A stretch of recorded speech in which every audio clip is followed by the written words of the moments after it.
warahmatullahi wabarakatuh. Waalaikumsalam warahmatullahi wabarakatuh.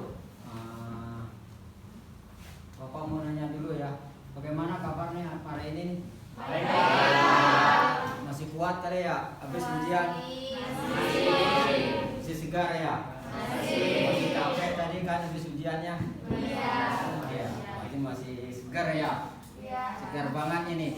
Berarti kita bisa ngalir presentasi ya 1 jam ya? Bisa kuat kan? Boleh ya. Boleh. Sebelum kita mulai pelajaran pada hari ini, terlebih dulu tolong pimpin doa dulu. Baik teman-temanku semua, sebelum kita memulai pembelajaran pada siang hari ini, alangkah baiknya kita awali dengan berdoa sesuai dengan kepercayaannya masing-masing. Berdoa dimulai.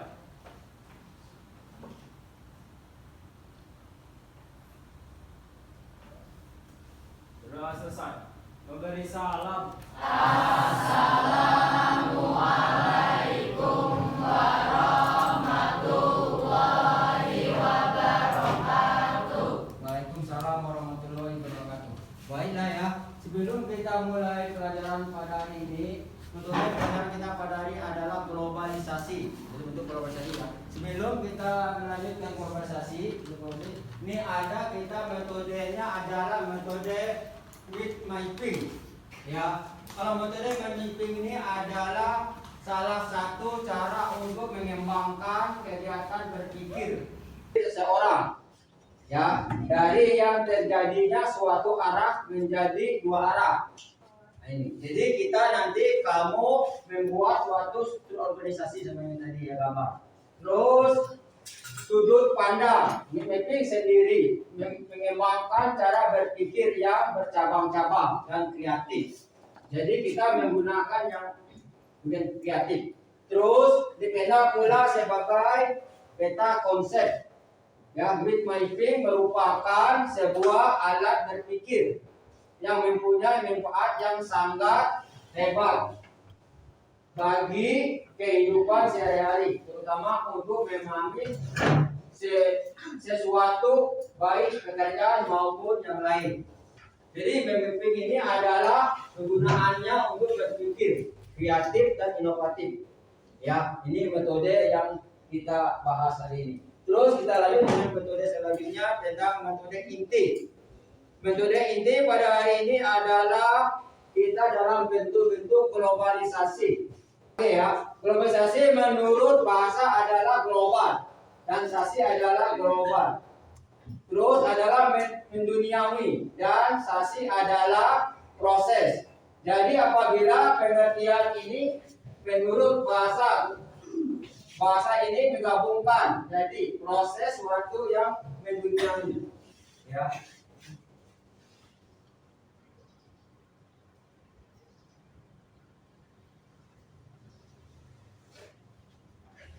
Terus munculnya kata globalisasi besarnya adalah merupakan kata serapan dari bahasa asing, yaitu adalah bahasa Inggris yang disebut dengan ya. Terus globalisasi ini berdirinya adalah 1985. Globalisasi mulai dibentuknya. Apakah kamu sudah lahir? Belum ada yang lahir ya? Nah, kamu belum lahir aja globalisasi aja sudah dibentuk. Ya, dibentuk mulainya. Ya, jadi globalisasi ini mulainya dari tahun 1985. Jadi waktu itu Bapak baru masih kelas 6 SD. Tahun 5 itu Bapak baru kelas 6 SD. Bapak sudah merasakan globalisasi adalah mengenai contohnya sepeda. Ya, kalau zaman dulu sepedanya adalah sepeda unta. Besar, tinggi. Ya, begitu. Nah, jadi Bapak coba menggunakan sepeda yang kecil. Nah, itu sudah bentuk globalisasi zaman itu. Bapak merasakan cuma satu. Belum berkembang kan batu 95 mulai bentuk globalisasi. Jadi proses itu sepeda sudah mulai. Jadi mulai sepeda zaman pemerintahan Belanda yang mempermudah segala macam dirubah dengan sepeda yang kecil, yang mini yang kecil. Terus yang kedua lagi perubahannya waktu tahun 80-an, Bapak rasain perubahannya itu adalah lampu listrik. Sebelumnya itu adalah menggunakan lampu listrik. Belum ada listrik. Ya, ada yang berapa yang punya rumah atau yang punya yang kurang kaya doang. Keseluruhan masyarakat tuh paling berapa orang yang punya listrik, ya punya mesin sendiri. Lama-lama masyarakat bisa membeli listrik di kampung Bapak waktu itu ya. Mulai merasakan listrik. Mulai merasakan listrik mulai dari jam 6 sore sampai jam 8 malam batasnya. Gitu ya. Nah, disitulah bagaimana kita mau belajar, disitulah segi-segi belajar ngaji segala macam. Nimpatin selama 3 jam. Nah, itu namanya listrik desa. Nah, itu mulai pertama globalisasi ya. Nah, itu maju lagi, Bapak SMP dan maju motor. Ya, ada mulai motor yang kecil, jadi motor gede mulai motor kecil. Ya, nah, itu kemajuan begitu, itu maju lagi terus. Nah, ini mulainya globalisasi mulai dibentuknya ya. Di 85 itu sudah masuk. Terus lanjut lagi. Lanjut lagi globalisasi adalah terbentuk sistem organisasi dan komunikasi. Jadi globalisasi itulah global dunia, ya. Jadi dunia itu adalah bersatu, ya. Bersatu dalam satu bentuknya komunikasi, ya. Komunikasi atau organisasi. Jadi organisasi bentuk organisasi adalah kumpulan. Contoh kumpulan, kita menggunakan contoh kita kerjasama sama negara Amerika, itu ada organisasi menggunakan kerjasama tentang minyak contohnya, tambang atau Singapura negara lain itu termasuk contohnya adalah organisasi dari bentuk komunikasi. Komunikasi ada sering bertemu ya, sering berhadapan gitu. Nah, itu yang disebut dengan globalisasi, kerjasama. Kalau kerjasama itu kalau nggak ada organisasinya kerjasamanya hancur, pasti hancur. Nah itu makanya harus ada organisasinya dulu, dibentuk organisasi kerjasama, dibentuknya komunikasi antar masyarakat seluruh dunia, ya mengikuti sistem. Nah, harus ada sistem. Sistem apa nih yang kita kerjasamanya? Sistem apa contohnya? Contohnya kita kerjasama tentang minyak. Oke, nah, jadi tentang minyak itu kerjasama. Berapa persen? Nah itu baru kaidah. Nah nih, kalau disebut dengan kaidah dia dapat curang tata tertibnya. Kalau organisasi itu ada tata tertibnya, organisasi itu tetap hancur. Ya, jadi ada yang curang. Maka buat perjanjian tidak boleh curang. Ya, jadi nggak boleh buat dulu. Ya tanda tangan segala macam, saksinya apa aja disebut dengan kaidah. Kaidah itu adalah suatu ya, jadi harus sepakat. Buat mau nggak udah gini, kalau mau kita lipat di tempat lain lagi nih. Kita punya unggulan nih contohnya. Contoh kita punya karet, contoh Indonesia kan paling besar karet. Kita sama orang Singapura, contoh sama Malaysia. Mau nggak sistem kita? Kalau kita ikutin dia, kita yang terkor, ya kita yang mangkrut. Nah, dia yang mau ikutin kita. Oke, mau 1/3, 1/4 hasilnya itu boleh ya, itu disebut dengan bentuknya dari ekonominya ya. Itu kita lanjut lagi yang terakhir adalah materinya terbagi menjadi 5. Yang satu adalah globalisasi di bidang ekonomi. Hal ini yang kamu membuat kelompok tadi ya, itu diskusi kita membuat presentasi. Ini kamu yang presentasikan. Ada 5 macam. Tadi ada 5 kelompok kita bicara. Jadi kelompok budaya, kelompok bidang komunikasi, kelompok bidang ekonomi, kelompok bidang iptek, dan kelompok bidang transportasi. Ya, nah ini kita mulai membuat kelompoknya. Kita mulai kerjasama menggunakan metode membuat meeting tadi. Ya, bahan-bahannya sudah Bapak siapin semua. Tinggal kamu melaksanakan. Mulainya dari kelompok ekonomi. Ya, kelompok ekonomi sudah paham gambarnya tadi, juga maju ke depan. Bapak siapin kertasnya, tinggal diukur gambarnya dulu. Bahannya sudah ada, ini gambarnya, tolong ini stikernya. Silakan.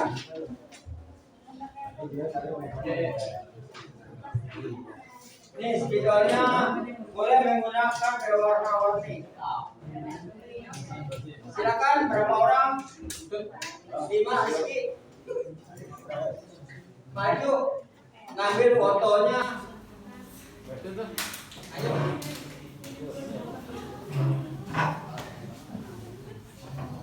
Nih spidolnya. Di tengah-tengah tadi adalah kata tentang apa tadi di sini. Buat dulu bulat. Cabang. Tambah lagi. Ini gambarnya.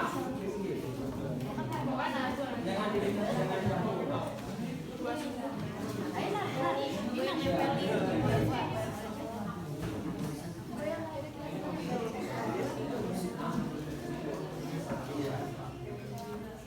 Nah, boleh. Ya. Ini idolnya. Coba yang lain memahami tentang apa dulu, diskusi dulu yang lain. Adalah di dalam itu ada DLBK-nya, ada bahannya. Coba dilihat bahannya, ya, bahannya di belakang sini.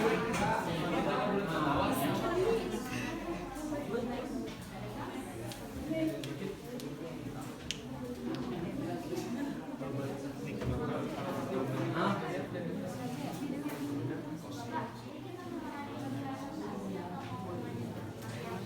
Maju ke depan dulu.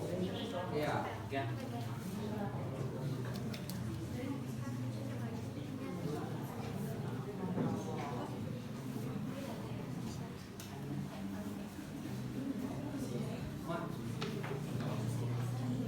Yang gambar kamu aja deh. Mana kamu belum lihat? Ya. Yang pertama.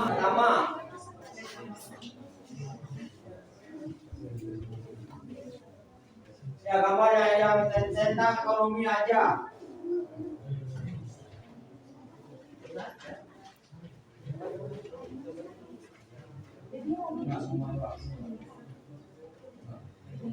Iya.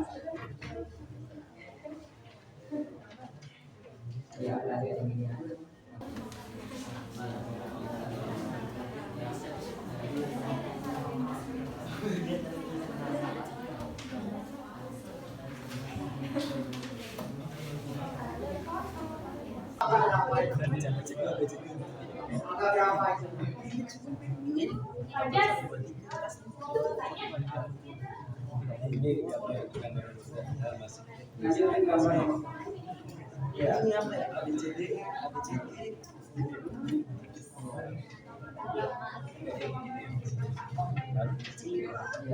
Itu bisa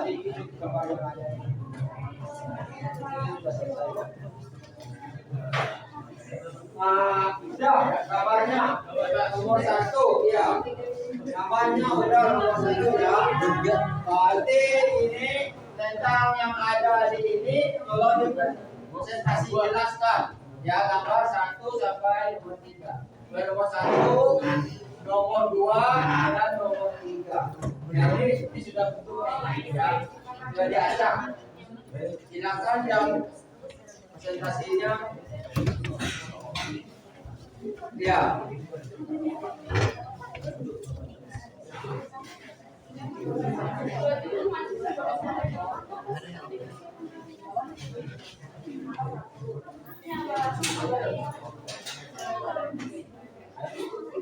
Assalamualaikum warahmatullahi wabarakatuh. Waalaikumsalam warahmatullahi wabarakatuh. Sebelumnya izinkan kami dari kelompok 1 untuk mempresentasikan mengenai bentuk globalisasi di bidang ekonomi. Langsung saja kita mulai dari gambar pertama. Gambar pertama di sini merupakan kegiatan ekspor dan impor. Kenapa kegiatan ekspor dan impor? Karena yang pertama, kegiatan impor mengendalikan harga produk. Sebuah negara yang melakukan kegiatan ekspor mampu memanfaatkan overkapasitas pada suatu produk. Dengan begitu, negara tersebut dinilai mampu mengendalikan harga produk ekspor yang terjadi di masyarakatnya. Kemudian yang kedua, menumbuhkan industri dalam negeri. Karena produk dalam negeri tersebut akan memiliki harga yang lebih murah saat mampu diproduksi dengan mudah dan berubah. Agar negara tersebut mampu mengendalikan harga di pasar, ia melakukan kegiatan ekspor ke negara lain yang lebih membutuhkan produk tersebut. Kemudian yang ketiga adalah menambah devisa negara. Nilai kekayaan yang dimiliki oleh suatu negara dalam bentuk mata uang asing disebut devisa. Untuk perkembangan ekonomi suatu negara, aktivitas atau kegiatan ekspor akan memberikan dampak yang sangat positif. Kemudian kegiatan ekspor. Keuntungan yang pertama adalah melalui produk tekstil. Contohnya adalah di Indonesia yang memiliki sejumlah industri tekstil yang tergolong banyak dan berhasil meningkatkan devisa dalam negeri.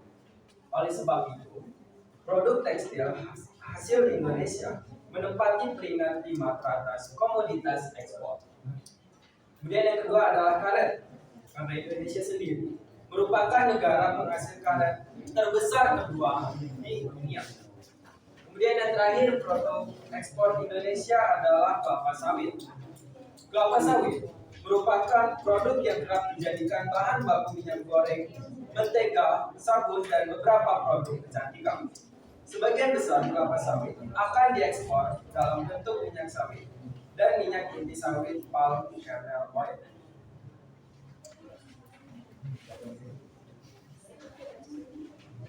Gambar yang kedua, maksudnya perusahaan asing dalam pembangunan sebagai proses globalisasi telah membawa perubahan pada lingkungan alam berupa pencemaran lingkungan.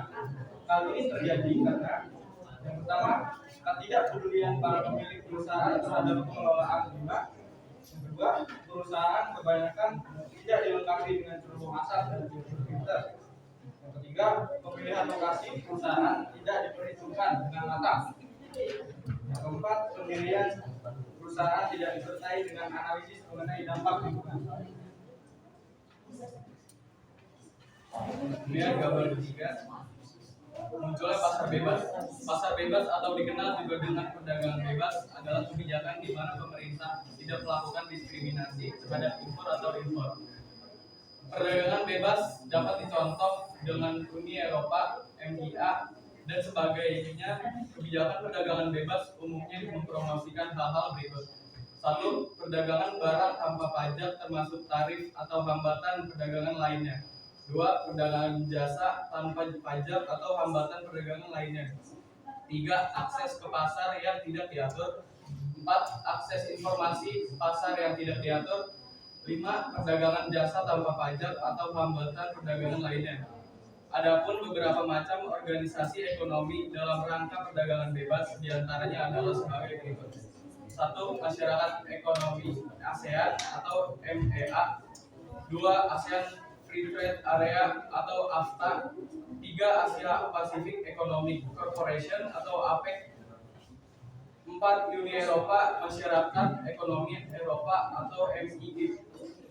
5. World Trade Organization atau WTO.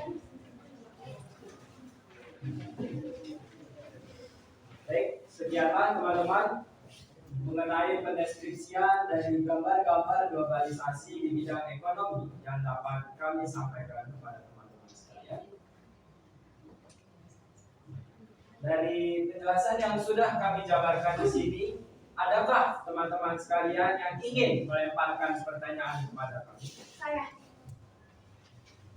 Produk karet Indonesia secara konsisten mengirimkan ke beberapa negara maju. Lalu negara apa saja yang mengekspor produk karet Indonesia? Baik, terima kasih Eka atas pertanyaannya. Jadi, produk karet Indonesia secara konsisten dikirimkan ke beberapa negara maju seperti Cina, Amerika, dan Jepang. Terima kasih.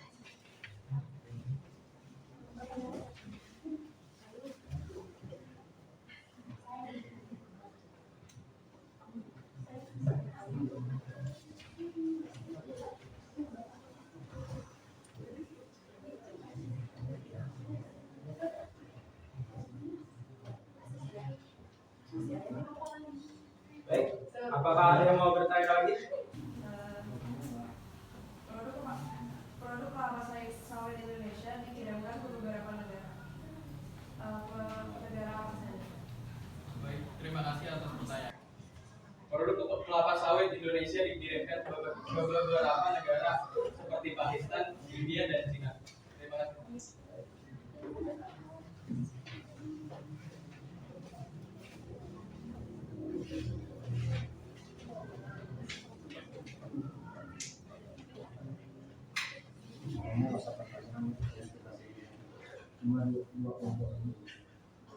Baik teman-teman, karena sudah tidak ada yang bertanya lagi, kami izin menutup presentasi dari kelompok 1. Kurang lebihnya mohon maaf. Wabillahi taufik wal hidayah. Wassalamualaikum warahmatullahi wabarakatuh.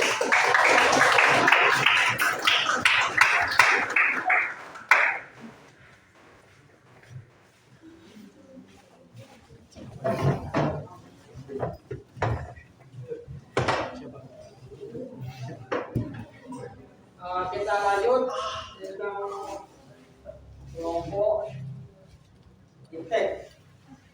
Silakan coba Iptek maju. Maju beberapa orang dulu, tolong terusin ya bentuknya. Di sini ada gambarnya.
Kasihan Jack, udah makan belum?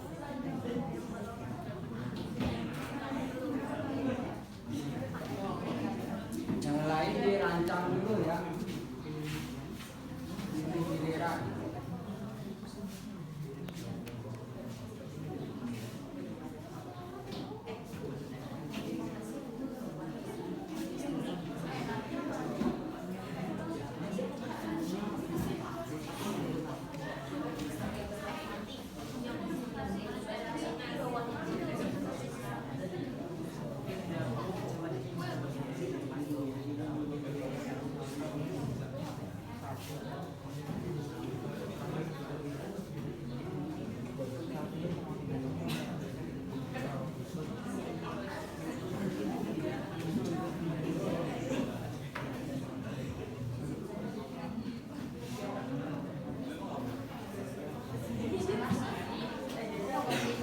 Ya, ini gambarnya tentang lokasi di bidang iptek.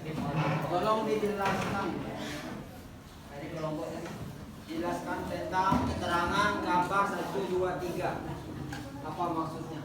Yang dijelaskan, presentasikan. Ya.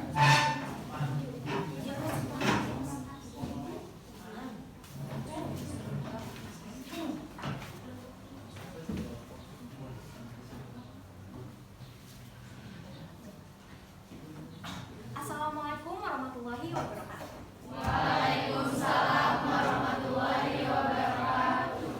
Selamat siang semuanya. Kami perwakilan dari kelompok iptek ingin menjelaskan hasil diskusi kami tentang globalisasi di bidang iptek. Yang pertama ada gambar nomor 1 tentang alat komunikasi.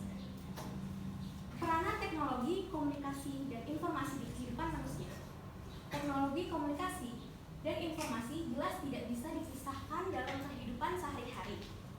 Masyarakat di zaman modern seperti ini sudah sangat bergantung pada perkembangan teknologi dalam memproses informasi dan melakukan komunikasi. Kehidupan di dunia digital pun terus berkembang seiring dengan perkembangan teknologi komunikasi. Yang pertama adalah meningkatkan teknologi komunikasi. Yang pertama adalah meningkatkan kemudahan komunikasi. Dengan adanya teknologi di bidang komunikasi ini, proses komunikasi dan pertukaran informasi menjadi lebih mudah. Yang kedua adalah menghemat biaya. Manfaat teknologi komunikasi dan informasi selanjutnya adalah menghemat biaya. Yang ketiga adalah mendorong pemikiran strategi dan bisnis.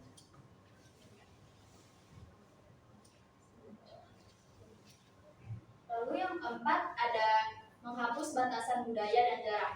Seperti yang dituliskan sebelumnya, perkembangan teknologi di bidang komunikasi ini membuat orang dalam jarak jauh dapat berkomunikasi dengan cepat.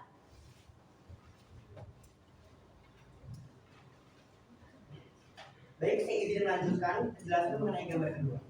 Gambar kedua, memanfaatkan teknologi sebagai tenaga kerja. Teknologi canggih yang siap menggantikan pekerjaan manusia. Software customer service. Jika selama ini kita selalu dihadapkan dengan manusia, ketika menghubungi layanan pelanggan atau customer service, maka hal itu mungkin akan berubah beberapa tahun ke depan. Teknologi canggih berupa software customer service ini akan menggeser proses manusia dalam mengatasi segala proses pelanggan. Kita akan dilayani oleh sebuah mesin yang mampu menjawab segala keluhan kita. Mesin tersebut akan memberikan solusi kepada pelanggannya dengan cara merekam memori dan mencatat perilaku pelanggan. Kedua, teknologi bisnis retail saat ini. Seseorang cenderung untuk berbelanja secara online, mungkin dari yang memesan hingga melakukan pembayaran. Namun nantinya, teknologi bisnis retail akan dapat memenuhi kebutuhan yang lebih besar daripada itu.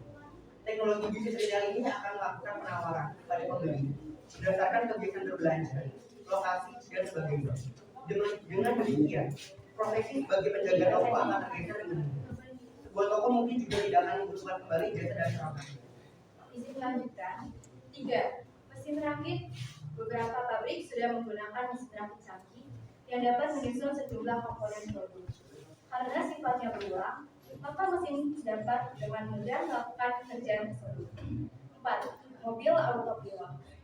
Jika saat ini kendaraan bermotor masih dikendarai oleh manusia, maka hal tersebut kemungkinan akan berubah di masa depan. Hal ini lantaran adanya mobil autopilot atau automobili yang bisa dikendalikan oleh sebuah mesin. Dengan begitu, kita mungkin akan melihat mobil atau truk berjalan dengan tanpa seorang supir. Pekerjaan sebagai supir pun kelak bisa saja tergeser dengan adanya teknologi. Sekian presentasi dari kami. Wassalamualaikum warahmatullahi wabarakatuh. Waalaikumsalam warahmatullahi wabarakatuh.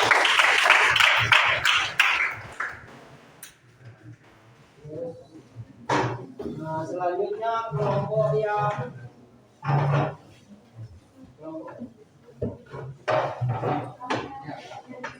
ayo silakan gambarnya kelompok apa tadi? Hah?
Mari bisa dikerjakan juga.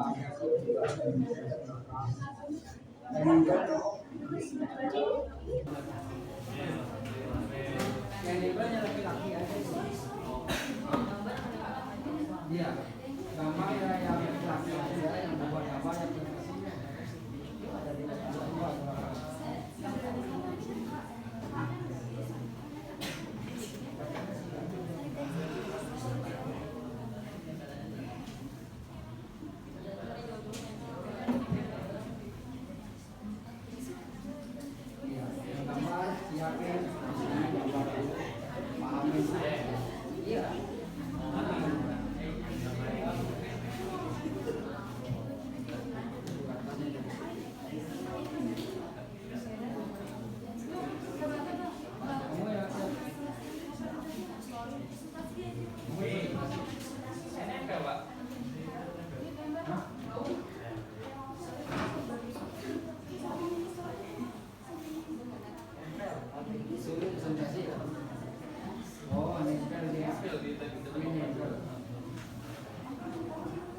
kalau begitu si Ika yang penyumbangnya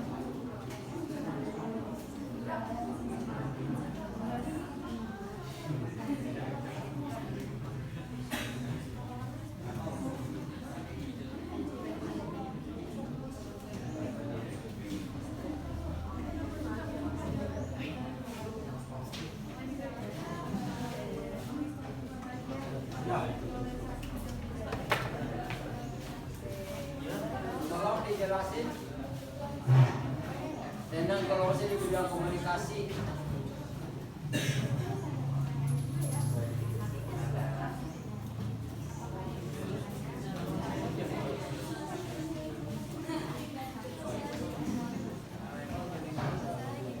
Assalamualaikum warahmatullahi wabarakatuh.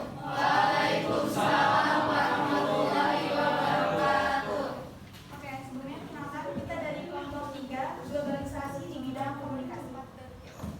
Yang pertama, globalisasi di bidang komunikasi ada namanya teknologi handphone.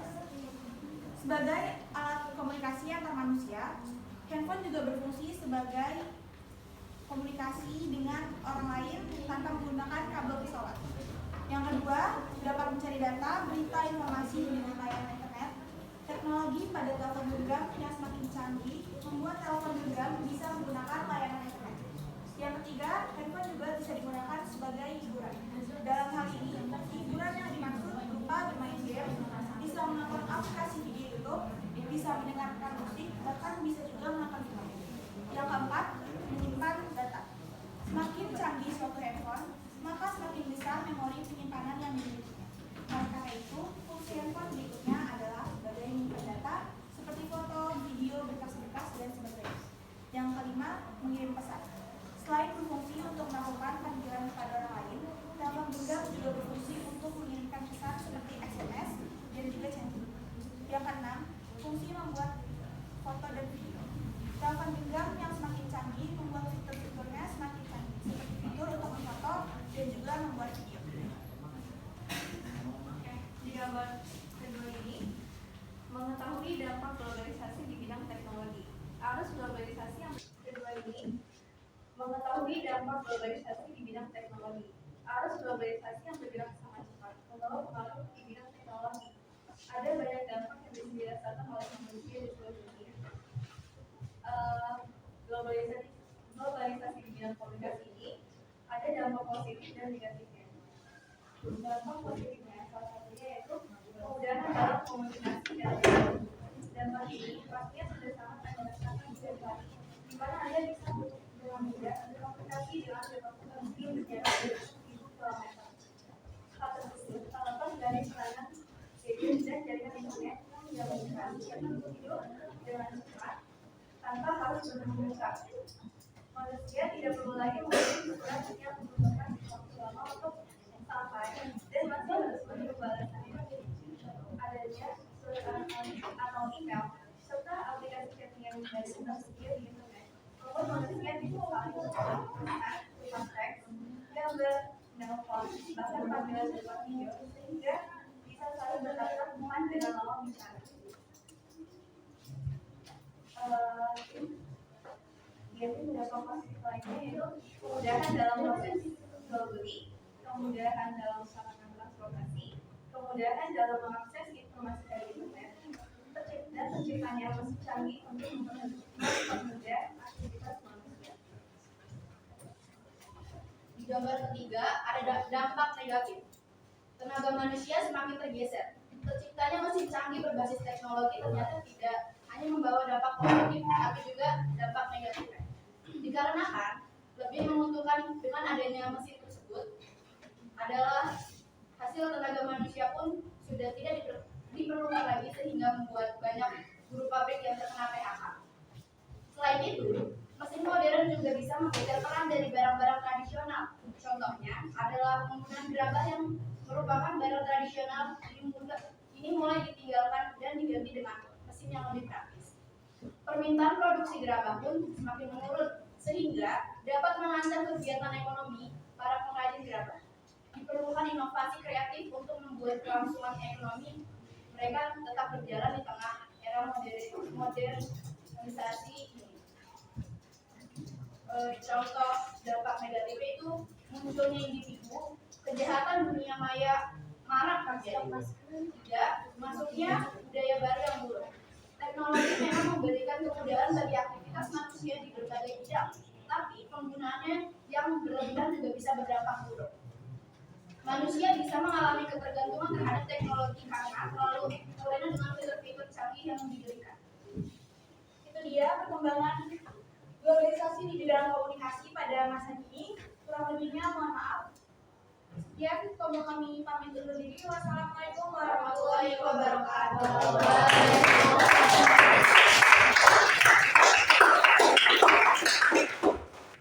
Baik, ini ngomong sekali lagi.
yang sumber alamnya melimpah.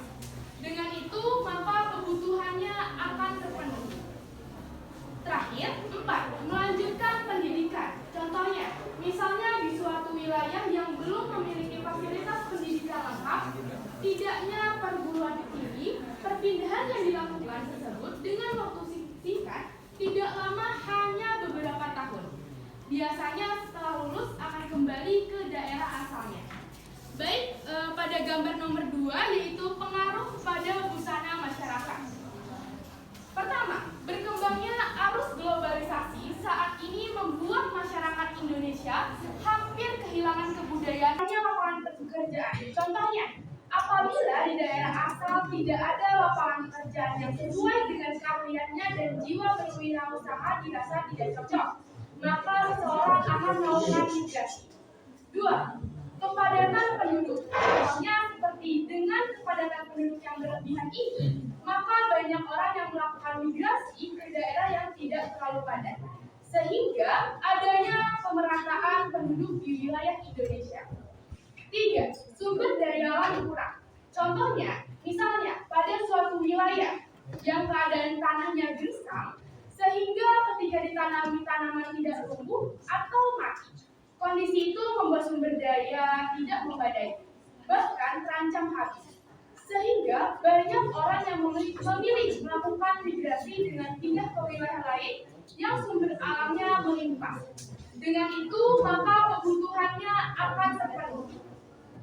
Terakhir, 4. Melanjutkan pendidikan. Contohnya, misalnya di suatu wilayah yang belum memiliki fasilitas pendidikan lengkap, tidaknya perguruan tinggi, perpindahan yang dilakukan tersebut dengan waktu singkat, tidak lama hanya beberapa tahun.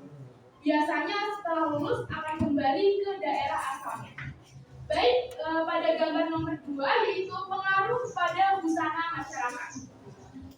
Pertama, berkembangnya arus globalisasi saat ini membuat masyarakat Indonesia hampir kehilangan kebudayaan mereka sendiri, terutama di kalangan remaja, karena banyak remaja yang menganggap budaya yang dimiliki bangsa sendiri adalah budaya yang kuno dan tidak sesuai dipakai pada zaman sekarang. Salah satunya dalam bidang berpakaian. Tentu, sangat berbeda gaya berpakaian masyarakat Indonesia zaman dulu dan zaman sekarang. Kalau dulu masyarakat Indonesia hanya menggunakan pakaian-pakaian sederhana atau tradisional. Oke, pada gambar nomor 3, budaya asing berkembang di Indonesia. Masuknya budaya barat di Indonesia disebabkan salah satunya karena adanya krisis globalisasi yang meracuni Indonesia. Pengaruh tersebut berjalan sangat cepat dan menyangkut berbagai bidang. Di kehidupan, tentu saja pengaruh tersebut akan menghasilkan dampak yang sangat luas pada sistem kebudayaan masyarakat. Baik, sekian dari kelompok bidang globalisasi di bidang budaya. Apakah ada yang ingin bertanya? Baik. Izin bertanya, bisakah Saudari Eka memberikan contoh Gaya berpakaian masyarakat Indonesia pada zaman dahulu? Terima kasih. Terima kasih atas pertanyaannya, Mang Habib Gani. Berpakaian masyarakat Indonesia seperti zaman dulu yaitu seperti batik, jarik, dan kebaya. Baik, ada yang ingin bertanya lagi?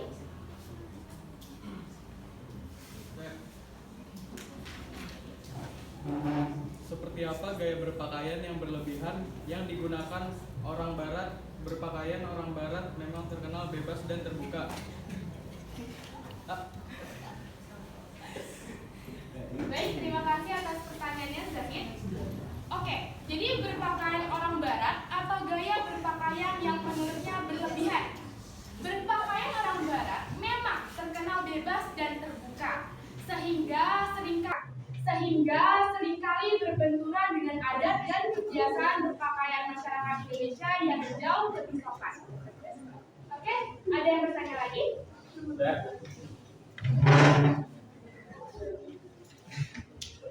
Bagaimana proses masuknya budaya barat ke Indonesia melalui teknologi budaya dan sosial? Baik. Bagaimana masuknya budaya barat ke Indonesia? Baik, terima kasih atas pertanyaannya, Arel. Jadi masuknya budaya barat di Indonesia itu bisa budaya, dan sosial. Baik, ada yang ingin bertanya lagi atas presentasi kali ini? Baik, jika sudah tidak ada yang ingin bertanya, saya akhiri presentasi kami kali ini. Sekian dari kami. Wassalamualaikum warahmatullahi wabarakatuh.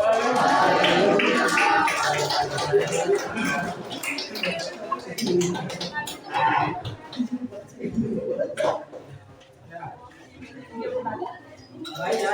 Nanti Bapak mengambil kesimpulan ya, kesimpulan tentang globalisasi. Globalisasi di bidang budaya. Dalam globalisasi di bidang budaya disebarkan kesamaan semua kebudayaan yang ada di Indonesia. Di zaman sekarang budaya lokal dan tradisional terkadang muncul dalam komunitas kecil saja. Berarti tradisional sekarang sudah terpepet gara-gara modern masuk. Ya, itu kesimpulannya. Terpaku pada ruang dan waktu serta biasanya diciptakan ulang secara tanpa muka. Ya, gitu. Namun budaya globalisasi sudah pasti akan melintas ruang dan waktu. Berarti ruangnya sudah melintas globalisasi di depan kita. Sama waktu, berarti ruangnya sudah melintas globalisasi di depan kita. Sama waktunya, ya, ruang. Jadi kamu harus bangkit ya masa-masa sekarang. Mulai teknologi komunikasi akan transportasi. Ada komunikasi, ada transportasi, ada istek, ekonomi budaya tadi ya. Mengikuti arus globalisasi. Dengan globalisasi budaya semacam pelan-pelan budaya lokal akan tersingkir. Nah, itu kesimpulannya ya. Mungkin maju, mungkin ke atas, mungkin berubah. Mungkin ke atas, mungkin berubah ya zamannya. Jadi sekarangnya di zamannya sudah jauh sekali bedanya. Itulah kesimpulan tentang presentasi pada hari ini. Ada yang mau nanya lagi tentang prestasi kita pada hari ini? Tentang mengenai apa metode Sudah cukup. mapping? Sudah cukup Pak. Sudah cukup Pak. Cukup. Ya, cukup. Berarti sekarang sudah cukup ya. Bagi masih sehat semua ya, masih kuat. Alhamdulillah. Kalau nama lagi masih kuat. Ya. Nah, sekarang kita cukupin dulu sekian. Jadi kita sambung lagi tentang bentuk-bentuk yang lain. Ya, ada tentang apa positifnya, ada tentang negatifnya dan seterusnya. Terus sekarang kita cukupkan dulu. Wassalamualaikum warahmatullahi wabarakatuh.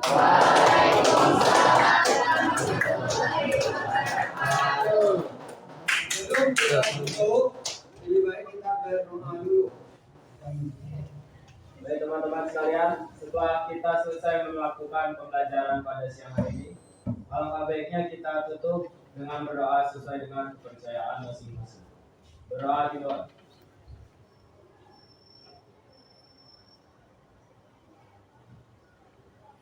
Doa selesai. Memberi salam. Assalamualaikum.